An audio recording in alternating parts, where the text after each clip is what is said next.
ইয়াত SOP দিলেও আমি SOP নামানো সেই কথা আমি স্পষ্ট কৰি দিছোঁ SOP জুবিনদাৰ ক্ষেত্ৰত প্ৰযোজ্য নহয় জুবিনদাই নিজে কৈছিলে যে নিয়ম ভঙাই জুবিনদাৰ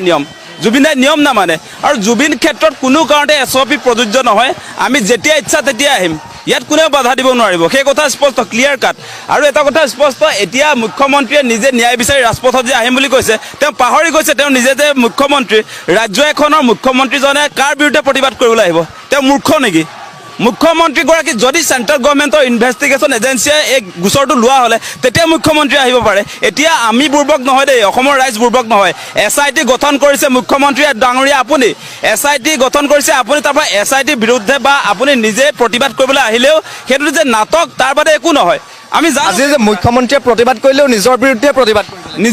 প্ৰতিবাদ কৰিব লাগিব আমি চেলেঞ্জ কৰিছোঁ মুখ্যমন্ত্ৰীক আপোনাৰ প্ৰথম যিটো আপোনাৰ আন্দোলন যে কৰিবলৈ আহিব ৰাজপথলৈ যে আহিম বুলি কৈছে জাষ্টিচ বিচাৰি আপুনি ক'ব লাগিব হিমন্ত বিশ্ব শৰ্মা মুৰ্দাবাদ শামকানু মহন্ত মুৰ্দাবাদ ফাঁচি দিয়ক ক'ব লাগিব গতিকে আপুনি চৰকাৰৰ বিৰুদ্ধে যদি শ্লোগান দিব নোৱাৰে তেতিয়াহ'লে আপোনাৰ ৰাজপথলৈ যিটো আহিব খুজিছে সেইটো যে ভুৱা সেইটো যে নাটক সেই কথাটো প্ৰমাণ হ'ব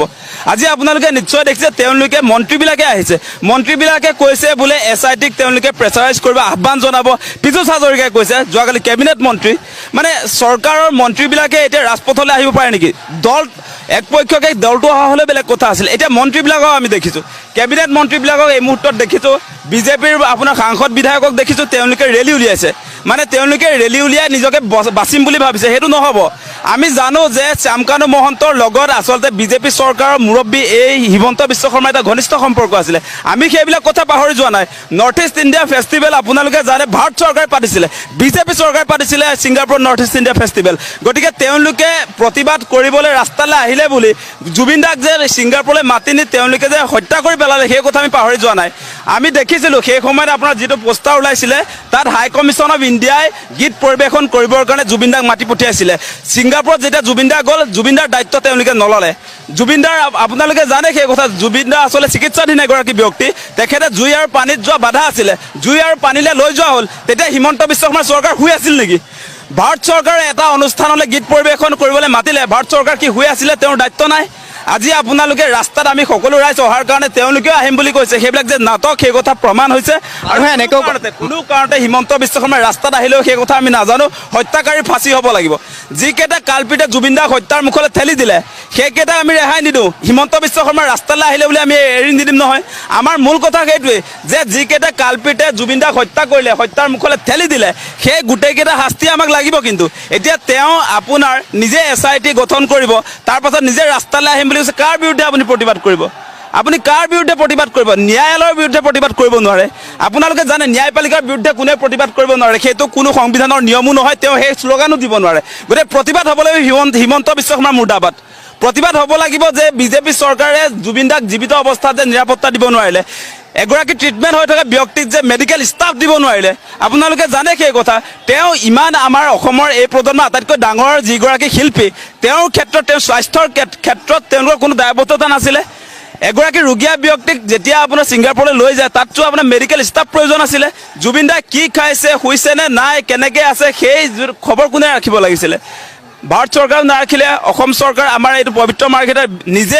বিদেশ ৰাজ্যমন্ত্ৰী তেওঁৰ নিজৰ বিভাগে আপোনাৰ অনুষ্ঠান পাতিছে ছিংগাপুৰত নৰ্থ ইষ্ট ইণ্ডিয়া ফেষ্টিভেল আৰু সেই অনুষ্ঠানটোলৈ জুবিন দাক মাতি নি তেওঁলোকে হত্যাৰ মুখলৈ ঠেলি দিলে তাৰ পাছত তেওঁলোকে আজিৰ দিনটোলৈকে আচলতে জুবিন দাৰ যিবিলাক হত্যাকাৰী আজি আপোনালোকে চাব যে ইয়ত পাৰ্টি যে কৰিছিলে কোন আছিলে সেইবিলাক ইয়ত পাৰ্টি কৰা মানুহবিলাক ইয়ত পাৰ্টি কৰা মানুহবিলাক অসমৰ মানুহ তেওঁলোকে ছিংগাপুৰত আছে কিন্তু ছিংগাপুৰৰ বাসিন্দা নহয় সেই কালপিট কেইটাৰ কেৱল ষ্টেটমেণ্ট লৈ এৰি দিয়া হৈছে কি ভিত্তিত এৰি দিয়া হৈছে যে মুখ্যমন্ত্ৰী ডাঙৰীয়া আমি প্ৰশ্ন উত্থাপন কৰিছোঁ যে আপুনি কৈছে মেধাৱী যিবিলাক ব্যক্তি ছিংগাপুৰত আছে চোকা ল'ৰা বুলি কৈছে চোকা ল'ৰা বুলি ক'লে আমাৰ কলিজা জুবিন দাক তেওঁলোকে হত্যা কৰিব পাৰিব নেকি কি ভিত্তিত তেওঁলোকক আচলতে গ্ৰেপ্তাৰ নকৰি আকৌ পঠিয়াই দিলে কেৱল ষ্টেটমেণ্ট লৈ আপোনাৰ আছাম এছ'চিয়েশ্যনৰ যিসকল আচলতে দায়িত্বত থকা সভাপতি সম্পাদক সেই লোকসকলক কেৱল ষ্টেটমেণ্ট লৈ তাৰপাছত কেনেকৈ এৰি দিলে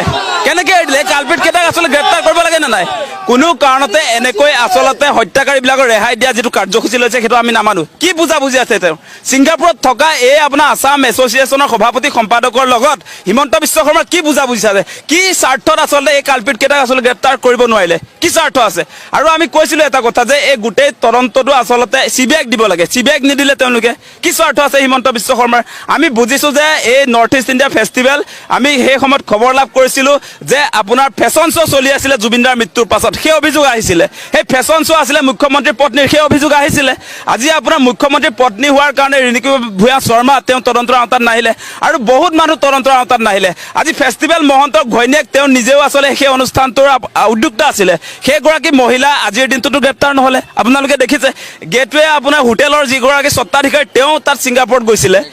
মৃগাংক হাজৰিকা তেওঁ গৈছিলে কি ভিত্তিত মৃগাংক হাজৰিকাক আজিৰ দিনটোলৈ গ্ৰেপ্তাৰ নকৰিলে আধৰুৱা তদন্ত তেওঁলোকৰ আধৰুৱা তদন্ত যিবিলাক আচলতে ৰৌ বৰালি তেওঁলোকক ধৰা নাই কিছুমানক ধৰিছে কিছুমানক এৰিছে সেইটো নিয়ম নচলিব নহয় তাৰ পাছত তেওঁ আজি মুখ্যমন্ত্ৰীয়ে একাংশক এনেকৈ ৰেহাই দি হত্যাকাৰীক ৰেহাই দি এতিয়া ৰাজপথলৈ আহি নাটক কৰিলে আমি মানি ল'ম নেকি আমাক ৰিজাল্ট লাগিব জুবিনদাৰ জাষ্টিছ লাগিব জাষ্টিছ নোপোৱালৈকে আমাৰ কণ্ঠ ৰুদ্ধ নহয় SOP এইবিলাক ক'ত গুচি যাব ঠিক নাই SOP আমি নামানো SOP আমি নামানো সেইটো স্পষ্ট কৰি দিছোঁ আমি কাৰো ৰঙা চকুলে ভয় নকৰোঁ হিমন্ত এক মিনিট হিমন্ত বিশ্ব শৰ্মাৰ ৰঙা চকুলে আমি ভয় নকৰোঁ সেই কথা স্পষ্ট কৰি দিছোঁ জুবিন ক্ষেত্ৰত কোনো কাৰণতে SOP প্ৰযোজ্য নহ'ব জুবিনদাক যেতিয়াই আমি লগ কৰিব খোজো আমি ইয়াত আহিব পাব লাগিব আমি যেতিয়া ইচ্ছা তেতিয়াই আহিম সেই ক্ষেত্ৰত তেওঁ বাধা দিব নোৱাৰে সেই কথা স্পষ্ট কৰি দিছোঁ আমাৰ মূল কথা আমাৰ যেতিয়া ইচ্ছা জুবিন গাৰ্গৰ সমাধি ক্ষেত্ৰ আমাৰ জুবিন ক্ষেত্ৰত আমি আহিম ইয়াত আপোনালোকে বাধা দিবলৈ যত্ন নকৰিব সেই কাম কেতিয়াও কৰা উচিত নহয় গতিকে আপোনালোকৰ দায়িত্ব হৈছে জুবিনদাৰ ন্যায় প্ৰদান কৰা আপোনাৰ কাম ৰাস্তাত আহি প্ৰতিবাদ কৰা নহয় সেই কথা পাহৰি নাযাব আপুনি যদি প্ৰতিবাদ কৰিবলৈ মন আছে তেতিয়াহ'লে প্ৰথমতে আপুনি মুখ্যমন্ত্ৰীৰ আসনৰ পৰা আপুনি পদত্যাগ কৰিব লাগিব তাৰ আগত আপুনি প্ৰতিবাদ কৰিবলৈ আহিব নোৱাৰে নাটকবাজি নচলিব ময়ো জুবিন বুলি ক'লে নচলিব আপুনি জুবিন কোনোদিনে হ'ব নোৱাৰে জয়ন্ত মল্ল বৰুৱাই গৰুজনে তেওঁ জুবিন হ'বলৈ গ'লে কোনোবাই বিশ্বাস কৰিব নেকি তেওঁ নিজকে প্লে কাৰ্ডত মই জুবিন বুলি ক'লে কোনোবাই বিশ্বাস কৰিব পীযুষ হাজৰিকা ওপৰৰ মাল তেওঁ নিজকে মই জুবিন বুলি ক'লে কোনোবাই বিশ্বাস কৰিব নেকি বিজেপি চাওক আজি আমাৰ ইয়াত যিমান মানুহ আছে জুবিন অনুৰাগী কোনেও আপোনাৰ প্লে কাৰ্ডত মই জুবিন অনুৰাগী বুলি লিখি লৈছে নেকি ইয়াত কোনেও লিখি ল'বলগীয়া এতিয়া এইকেইটা ভুৱা নাটক কৰিবলৈ আহিছে সেইকাৰণে তেওঁলোকে প্লে কাৰ্ডত মই জুবিন অনুৰাগী বুলি নিজে আপোনাৰ এডভাৰটাইজ কৰি ল'বলগীয়া হৈছে তেওঁলোকে লিখি ল'বলগীয়া হৈছে তাতকৈ লজ্জাজনক কথা কি থাকিব পাৰে আৰু তেওঁলোকৰ আচল জুবিন অনুৰাগীয়ে কেলে আচলতে ৰাস্তালৈ আহিছে গম নাপায় তেওঁলোকে আপোনালোকে দেখিছে যে বহুত আপোনাৰ হিতাধিকাৰী আপোনাৰ অৰুণোদয় মিটিং বুলি লৈ আহিছে এনেকুৱা বহুত আপোনাৰ এনেকুৱা আমি দেখিছোঁ যে তেওঁলোকে বিজেপিৰ মিটিং অৰুণোদয় হিতাধিকাৰীৰ নাম তালিকা প্ৰস্তুত কৰিব বুলি মিটিং পাতিব বুলি তেনেকৈও ভুৱা অনুৰাগী কিছুমান লৈ আহিছে গতিকে এনেকুৱাকৈ কোনো কাৰণতে জুবিন দাক লৈ ৰাজনীতি কৰা নচলিব জুবিন দা কোনো কাৰণতে জুবিন দা আচলতে ৰাজনৈতিক হাতিয়াৰ নহয় যেতিয়া ইচ্ছা মুখ্যমন্ত্ৰীয়ে ব্যৱহাৰ কৰিব সেইটো কেতিয়াও নহ'ব আমি কেতিয়াও নামানো ইয়াত আজি জুবিন ক্ষেত্ৰত যদি মদ খাই কোনোবাই উৎপাত কৰিছে তাৰ বিৰুদ্ধে একশ্যন লওক সেইটো ক'বলগীয়া নাই কিন্তু এই ইয়াত থকা সকলো মানুহটোতো তাৰ কাৰণে ভুক্তভোগী হ'ব নোৱাৰে